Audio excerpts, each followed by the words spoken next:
Glória a Deus por mais essa oportunidade de estar aqui juntamente com os irmãos. Glória a Deus, aleluia. Deus está compartilhando aquilo que Deus tem tratado comigo, tem falado no meu minha alma.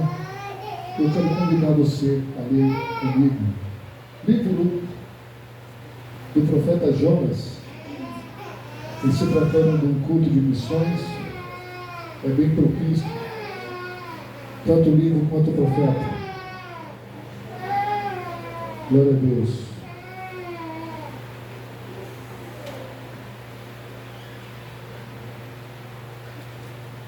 Livro do profeta Jonas, capítulo 3, versículo 1 e 2. Amém, irmãos?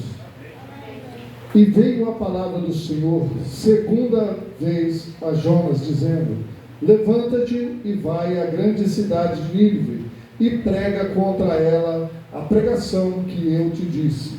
Vamos ler todo mundo o versículo 1. 1, 2, 3. E veio a palavra do Senhor segunda vez a Jonas, dizendo. Amém. Podeis assentar, glorificando o nome do Senhor. Graças a Deus. Aprove a Deus mais uma vez estar aqui para poder ministrar juntamente com os irmãos e aprender mais um pouco da palavra do Senhor. E como eu tenho costume de dizer, antes de a palavra falar com a igreja, a palavra fala primeiro com o preletor, com o pregador. Isso é inevitável. É algo que nós não podemos fugir.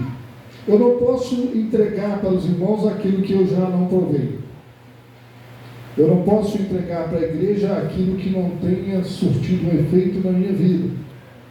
É difícil, irmãos, nós falarmos que Deus vai fazer sem antes Ele ter tratado conosco. Mas Deus trata pela sua infinita misericórdia. E essa palavra ela tem bradado ao meu coração. Como eu disse, se tratando de um culto de missões, o livro de Jonas é sempre muito bem mencionado. E eu acredito isso, que pelo fato do comportamento contrário do profeta, mediante a missão que lhe foi dada, ou mediante a obra que lhe foi conferida ou confiada. E eu quero estar tratando aqui com os irmãos. Eu até conversei com um dos irmãos. Eu não sou muito de colocar nome, tema de pregação, mas se for para me colocar um nome numa pregação, se for para me colocar um tema e ser fiel a esse tema, o título desse tema seria: até quando? Até quando? Essa pergunta que eu me fiz há uns tempos atrás, quando passava por alguma tempestade, algumas situações que nos faziam querer questionar. Mas aí veio essa pergunta na minha alma e eu perguntei para mim mesmo: até quando? Porque quem determina é Deus, mas quem dá o primeiro passo somos nós. Deus determina para você o seu ministério, mas você tem que dar o passo. Estive aqui na sexta-feira, acho que na sexta-feira, o pastor mencionou algo que o pastor Arnaldo também sempre mencionava, que o cair do homem e o levantar. Muitas falam aí que o cair do homem e o levantar é de Deus, né? Mas o cair do homem e o levantar também é do homem. Levantar-me-ei e vou ter com meu Pai. Filho do homem, põe-te em pé e falarei contigo. Deus não fala com quem está prostrado. Deus fala quando você se posiciona e você toma uma atitude na presença dele. Mas eu não quero estar aqui, irmãos, para corrigir nem para julgar ninguém, mas eu quero estar aqui apenas para compartilhar isso com os irmãos. E às vezes vem a nós uma pergunta: como pode Deus colocar um profeta para fazer uma missão totalmente torto, totalmente fora do padrão, totalmente fora da fiação? Como pode Deus confiar a missão a alguém que ele sabe, sendo Deus, temos os seus tributos, que é incomunicáveis, a onisciência, a onipotência, onipresença, fazendo parte da onisciência? Deus tem um conhecimento tanto daquilo que foi, quanto daquilo que é, quanto daquilo que está por vir. E como pode Deus colocar na mão de um homem, sendo que ele sabe que o final, ou melhor, que nessa trajetória, esse homem vai se desviar dos seus caminhos, Esse homem vai se desviar da sua missão. Esse homem não vai querer concretizar aquilo que foi lhe dado por responsabilidade pelo próprio Deus. A resposta é muito simples, irmãos. Deus sabe de todas as coisas. E Deus ainda está no controle de tudo. Nós vamos ver, irmãos, no decorrer da Bíblia, livro de Números, livro de 1 Reis. Nós vamos ver livro de 1 Reis, por exemplo, um profeta que é mandado fazer por Deus para poder profetizar contra um altar. Quando ele chega lá, Deus dá a ordem para ele: vai por um caminho, mas não volta pelo caminho, não fala com ninguém, não entra na casa de ninguém, não coma com ninguém. Ele vai, ele faz, ele profetiza. Porém, quando ele volta, o profeta ciumento do lugar chama ele, encontra-se com ele, chama ele para poder comer, fala: olha, Deus falou para mim que era para vir para outro lugar, não era para falar com ninguém, entrar na casa de ninguém, não era para cear com ninguém. Ah não, mas o anjo de Deus também falou comigo e ele disse que é para você vir. E ele foi. E ele desobedeceu a ordem de Deus. O final da história os irmãos já conhecem. Foi morto por leão. E a gente se pergunta: como pode Deus, no momento em que o profeta mentiroso estava na mesa, Deus usar aquele profeta mentiroso e dizer: só porque fosse desobediente à palavra do Senhor, hoje mesmo serás vítima e hoje mesmo morrerá, porém não será sepultado na casa dos seus pais. Como que pode Deus permitir que alguém que mente venha a proferir a sua palavra? Irmãos, Deus tem os meios, Deus tem os jeitos, Deus tem os agentes.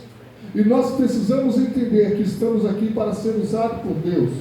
Deus usa, sim, homens tortos. Deus usou Jonas. Deus usou esse profeta mentiroso. Deus usa até mesmo a mula. E hoje talvez esteja repetindo esse ato. Livro de Números, capítulo 22. Nós bem conhecemos a história de Jonas. Nós não vamos aqui nos atentar ao contexto histórico, aos detalhes da história. Nós irmãos já conhecem.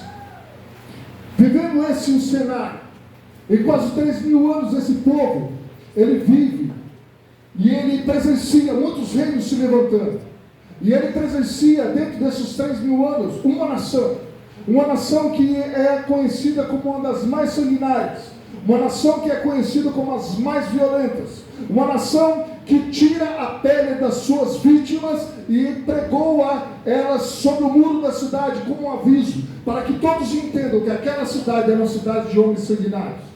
Uma nação que não tem piedade, ela não só conquista as outras nações, mas ela dizima, ela mata, ela acaba com todos, ela extermina.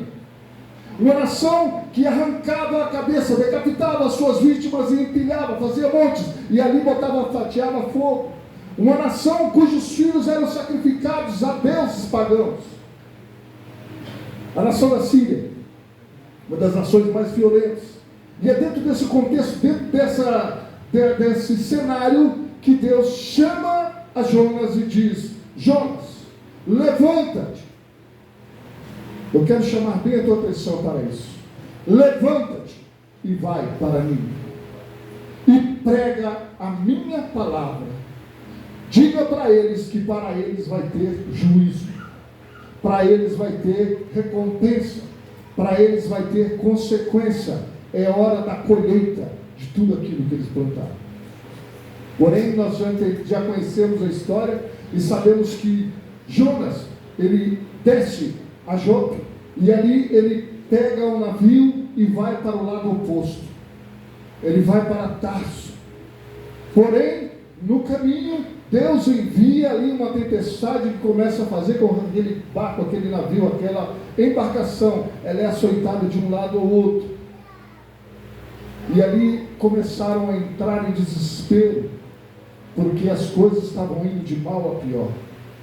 E não entendiam o que estava acontecendo. Eu creio que o capitão dessa nau, o capitão dessa embarcação, em toda a sua experiência, ele olhou para aquele temporal, aquela tempestade e disse: essa tempestade é diferente. Ela não é uma tempestade como as outras, de costume, que nós estamos acostumados a enfrentar. algo está errado.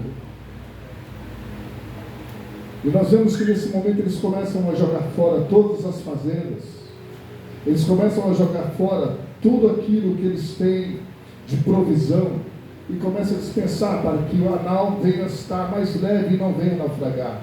Irmãos, quantos de nós, no momento de tempestade, no momento de luta, no momento de desespero, começamos a jogar fora coisas que são importantes para nós, mas achamos que não precisamos ter aquilo conosco no momento?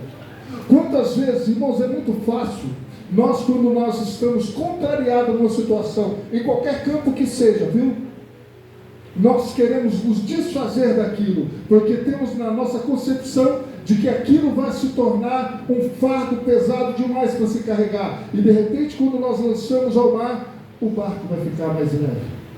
Quantos de nós, quando sofremos alguma contrariedade, alguma afronta no nosso emprego, fala: eu não quero mais trabalhar, vou pedir conta, não quero mais fazer parte do grupo dessa empresa? Quantos de nós, quando sentimos como somos afrontados na nossa escola, falam: eu quero parar de estudar, isso não é para mim, isso não serve para mim? Quantos de nós, quando começamos ou quando temos qualquer avença ou desavença na nossa casa, fala: primeira coisa, eu quero separação, eu quero me divorciar, eu não aguento mais essa família, eu não quero mais viver isso, eu não quero isso para a minha vida? Quantos de nós estamos lançando fora aquilo que vem ser útil, que é de extrema necessidade para nossas vidas, mas esquecemos de olhar no porão, esquecemos de observar no porão?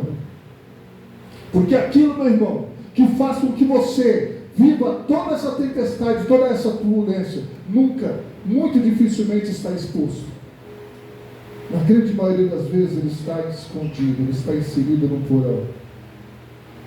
Ele está dormindo, está quietinho, a sua vida está se acabando lá em cima, mas o teu mal está lá quietinho.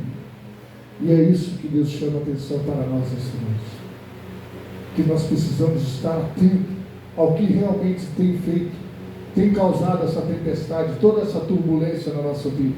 Bom, vamos lá, vamos mais adiante. Então Jonas, ele vem, ele é descoberto, ele se declara, ali perguntam para ele e falam: olha, quem é você? De onde vem? Quem é teu Deus? Qual é a tua atividade? Qual é a tua ocupação? E ele fala: olha, realmente, eu sou hebreu, eu sou profeta do Deus vivo, o Deus que criou os céus e criou a terra e criou os mares.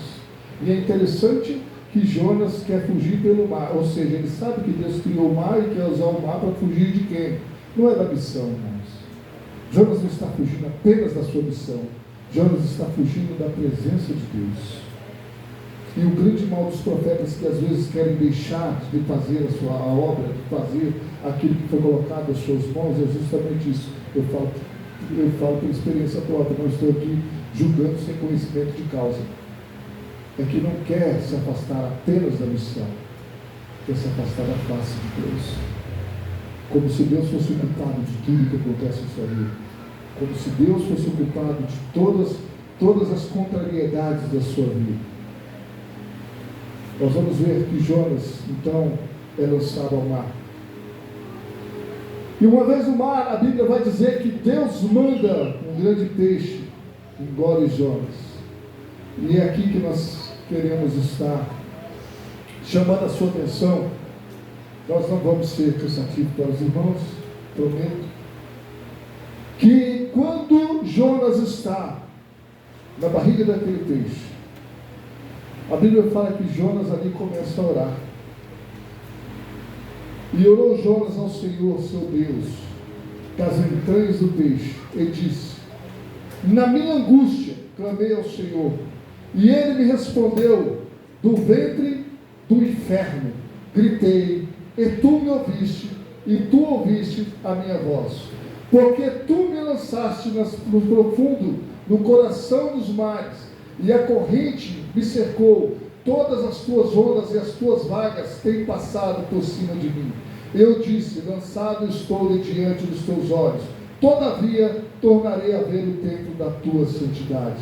As águas me cercaram até a alma, o abismo me rodeou, e as águas me enrolaram na minha cabeça. Eu desci até o fundamento dos montes, os ferrolhos da terra correram-se sobre mim para sempre, mas tu livraste a minha alma da perdição. Ó Senhor, meu Deus. Entenda a oração desse homem. É uma oração, irmãos, já profetizando que Deus havia livrado ele do tormento. Ele está na barriga do peixe.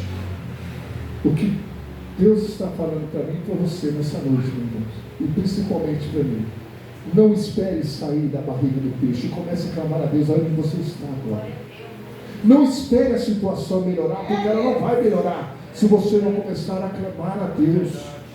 Clame da barriga do peixe. Olha, irmãos, eu sempre uso essa expressão, eu acho tão interessante que existem duas formas de você ir para Nínive. Ou você vai no conforto do barco, ou você vai no submarino chamado inferno. Mas mesmo no inferno, se você clamar, Deus vai ouvir a tua oração e Ele vai te livrar. Aí vem a pergunta: até quando vai o seu sofrimento? Até quando vai a sua luta? Até quando eu vou estar dormindo ao ponto de me esquecer que se eu clamar, eu tenho um Deus que tudo ouve, tudo sabe, que tudo vê, que me conhece e que Ele vai estender as mãos? As mãos do Senhor não estão encolhidas, os seus ouvidos não estão agravados. O que faz separação entre Deus, entre eu e Deus, são os meus erros. Então é para isso que eu tenho que estar atento. Irmãos, Deus tem um plano na sua vida. Aleluia! E isso não vai ser mudado, queira você ou não. Eu disse para o irmão hoje, falou: olha, irmão, Deus estava quietinho no canto dele. Você levantou a mão. Deus não obriga ninguém a nada. Deus estava quietinho. Deus não é um Deus carente. Deus não é um Deus que precisa que você fique louvando a Ele. Porque Ele precisa, não, nem agora, se não vou ficar triste. Não. Deus tem os mares, Deus tem os montes, Deus tem as estrelas. O universo adora o Senhor. Irmãos, isso é fato. Demônios, quando o Senhor Jesus chegava perto, eles se prostravam. Então Deus não precisa que eu cante, mas Deus gosta que nós cantemos para Ele. Deus quer que nós cantemos para Ele, mas Ele está quietinho no canto dele. Aí eu chego e falo: Senhor, eu quero, eu aceito. Aí Deus vai e muda todo o contexto, Deus muda todo o cenário em prol da sua vida, porque a partir dali tem um plano na sua vida. Então não adianta você ir para Tarso. Não sei qual que é o seu Tarso. Eu não sei qual que é o seu barco. Eu não sei qual que é o seu peixe. Eu não sei qual é a tua rota de fuga. Eu só entendo uma coisa. Livro de Isaías, capítulo 43, versículo 3. Antes que houvesse dia, eu sou. E não há quem possa te fazer escapar das minhas mãos. Operando eu, quem impedirá? Livro de Isaías também, capítulo 55, não vou lembrar o verso, mas diz assim: que assim como a chuva e a neve cai e não volta para o céu sem antes regar a terra, assim a palavra do Senhor, ela não volta para Ele vazia, sem antes fazer a vontade dEle. Livro de Jó, capítulo 42, vai dizer que bem sei que tudo pode, e nenhum dos seus planos serão. Então, se você está dentro do propósito, você está dentro do plano de Deus, não importa para onde você fuja, não importa para onde você corra. Salmo 139 vai dizer o quê? Se eu subir no mais alto dos céus, ali o Senhor está. Se eu fizer a minha cama no mais profundo abismo, ali o Senhor está. Como poderia eu fugir do Senhor? Jonas tem ali, irmãos, eu quero tentar isso para você agora. Esse versículo que nós lemos, versículo 1 do capítulo 3. E veio a palavra do Senhor segunda vez. Segunda vez. É o que Deus deu para mim, a segunda oportunidade. de fazer aquilo que é certo. Tudo se resume a uma coisa, irmãos: obediência. Tudo parte de um princípio: obedecer a Deus. Você vai ler a narrativa de Jonas nesse livro e você vai ver que ele foge, mas pensando que ia conseguir alguma coisa, mas apenas tarda o seu compromisso.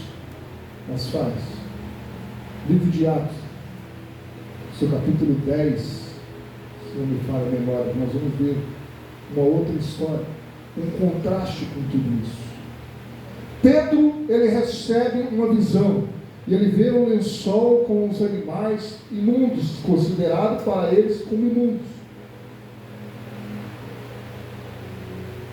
E ali ele ouve uma voz e diz: Pedro, mata e come. Fala: jamais, Senhor, jamais eu iria provar algo que é imundo. E a palavra vem para ele e diz: como pode ser imundo que Deus já purificou?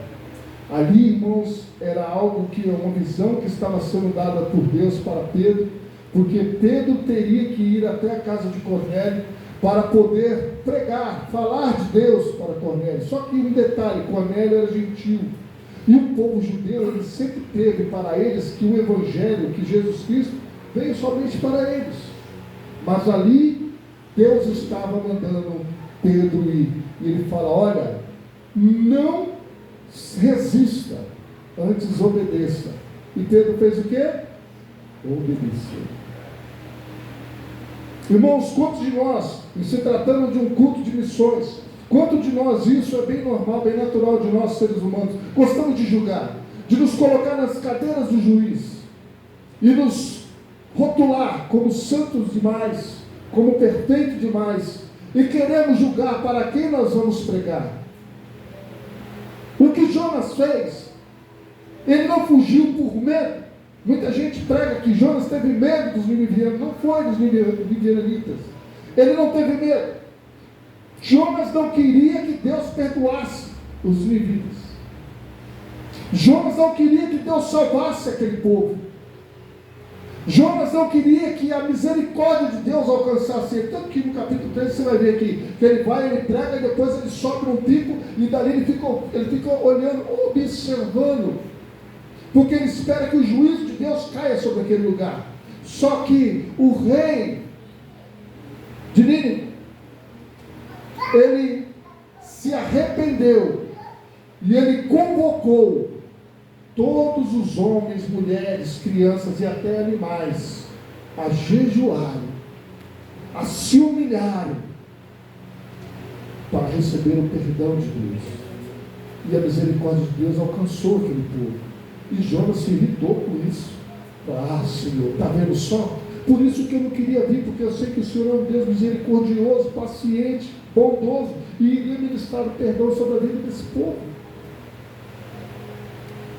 Mas aquele rei reconheceu os seus erros, se colocou, apregoou o jejum, se humilhou e alcançou a misericórdia. Pedro também tinha esse preconceito. Eu falar com os gentios? Achamos muitas vezes que o evangelho está apenas para nós. Achamos que esse ambiente que nós estamos vivendo aqui agora, apesar de nós acharmos que o negócio está meio frio, está meio morno, mas Deus fala de todo jeito, tá? Deus fala, Deus trata. E se a palavra vier, ela tem endereço. E nós achamos que talvez, mas Deus está tratando aqui, e estamos num ambiente espiritual onde Deus está trabalhando. E está despertando profetas, missionários, pregadores da palavra de Deus, para ir levar as boas novas, porque ainda não é chegado o momento de nós estarmos descansando, ainda não é chegado o momento de nós estarmos aproveitando o tempo ao nosso favor. Desanimar, desistir, jamais. Existe vontade? Claro que existe. Nós, irmãos, quantas vezes queremos justificar ou queremos explicar a Deus, né? O nosso não querer ou o nosso não ir. Nós explicamos, não justificamos, mas explicamos. porque nós racionalizamos as coisas. Não quero ir porque me falta, ou não quero ir porque me sobra, não quero ir porque eu não concordo, ou não quero ir porque isso está errado, segundo o meu ponto de vista, como se o meu ponto de vista fosse dar alguma coisa. Mais uma vez, não estou aqui, mas julgando ninguém, isso fala primeiramente comigo. É chegado o momento de eu falar, basta, chega para mim. Deus, eu não posso mais fugir da tua presença, Senhor. Eu quero o Senhor para a minha vida. E o Senhor, o que quer de mim? O que quer que eu faça, Senhor? Eu acho interessantíssima aquela visão de Isaías. Quando Isaías está ali com Deus, e Deus fala, a quem veremos? Quem há de ir por nós? Eu fico imaginando o profeta olhando para os lados, né? Só estava ele. Não sou eu. Na tua casa é você. No teu trabalho é você. Na tua escola é você. Na tua faculdade é você. Na sociedade onde você está inserido é você. Você tem que entender isso, que é chegado o momento de você ser o profeta, de você ser o pregador, você ser o missionário. Não importa quantas vezes você tente fugir, Deus vai te alcançar. Existe uma cruz para ser levada, existe uma cruz para ser pregada, existe uma cruz para ministrar salvação em vidas, e essa cruz quem vai levar é você. É você. Amém, irmãos? Que o Espírito Santo possa falar mais alto no seu coração, que essa palavra possa ser ministrada no seu dia a dia, e que você venha sempre estar entendendo que a necessidade de nós sermos pregadores, de nós sermos os profetas, de nós sermos os ministradores de cura e de libertação na vida dos homens é nossa, e não há quem vai fazer por nós. Nós precisamos estar indo, nós precisamos estar fazendo. Que Deus fale mais claramente ao vosso coração, e que essa palavra possa encontrar morada, encontrar lugar no seu coração, para que venha surtir efeito. Amém? Eu quero agradecer de coração a minha rica oportunidade, e que você aplaude o Senhor com tudo de melhor que você tem.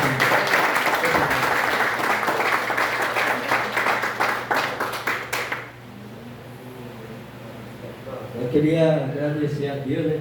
Agradecer cada um de vocês aí, irmão. Como minha esposa trouxe ali o leite condensado ali, irmão. Ajude nós, irmão, porque você está plantando no reino de Deus, irmão. É para os missionários, irmão. Missionários, é por amor a Deus, né, irmão? Ajude nós lá, e quando chegar naquele grande dia, você vai ter recompensa, né, irmão? Se estiver aqui na terra, mas vai ter lá no céu, tá bom, irmão? E agradecer todos os irmãos aqui que são bênçãos demais nas nossas vidas aí, cada um do seu jeito, são bênçãos demais. Que bonito, tá bom? Deus abençoe. E a minha esposa quer falar alguma coisa? Se quiser, já passa por passo.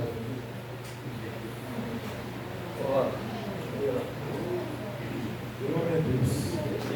Glória a Jesus. Meus irmãos, louvamos a Deus por este culto nessa noite. Louva a Deus pela sua vida. Louva a Deus pela vida de cada irmão, você que veio, se esforçou para estar na casa do Senhor nessa noite. Que Deus possa continuar abençoando a sua vida, a tua semana.